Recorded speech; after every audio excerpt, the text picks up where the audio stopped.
Hi hello friends, welcome to Vijikumar family vlog. எல்லோரும் எப்படி இருக்கீங்க? இன்று வீடியோவில் முளைப்பறி போடுறது தான் பார்க்க போகிறீங்க. என்னுடைய சன் ஸ்கூலுக்கு கொண்டு போகிறதுக்காக அவங்க புக்கில் இருக்குது. அந்த பாடல் பாடுறதுக்காக மண், சாணி இதெல்லாம் நல்லா பொடி பண்ணி எல்லாம் கலந்துக்கிட்டேன்.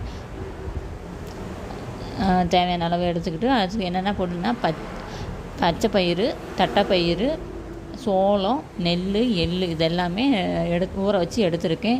அதெல்லாம் அந்த மண்ணில் வந்து நல்லா கலந்து விட்டுரும். அது நாள் பார்த்திங்களா, அந்த ஓரத்துல எல்லாம் நல்லா அப்படியே லைட்டாக முளைச்சி வருது ஊறி.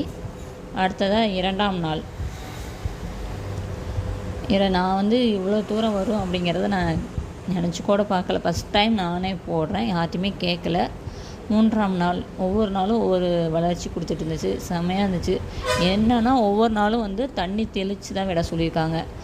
காலையிலையும் ஈவினிங்கும் தெளித்து விட சொன்னாங்க. அதை அப்படியே தான் ஃபாலோ பண்ணிகிட்டு இருந்தேன். இது 4ஆம் நாளும் அதே மாதிரி. இது கொஞ்சம் இதாக ஆனதுக்கப்புறம் நான் கயிறு கட்ட ஆரம்பிச்சிட்டேன், நூல் சுற்றிலும் கட்ட ஆரம்பிச்சிட்டேன். அப்போ தான் நம்மளுக்கு வந்து நேராக கிடைக்கும். இல்லைன்னா அப்படியே பறந்து போகிற மாதிரி இருக்கும், நல்லா இருக்காது. 4ஆம் நாள், 5ஆம் நாள், 6ஆம் நாள், மொத்தம் 7 நாளுமே சூப்பராக நல்லபடியாக வளர்த்து எடுத்துட்டேன் நான். 7ஆவது நாள் வந்து என்னுடைய சன் வந்து ஸ்கூலுக்கு எடுத்துகிட்டு போயிட்டாங்க. நல்லா இருந்துச்சு.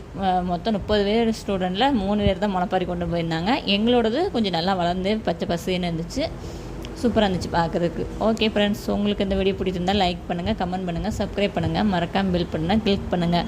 முளைப்பாரி நான் இப்படி தான் போட்டிருக்கேன். நீங்கள் எப்படி போடுவீங்க அப்படிங்கிறத கீழே கமெண்ட் பாக்ஸில் கமெண்ட் பண்ணுங்கள்.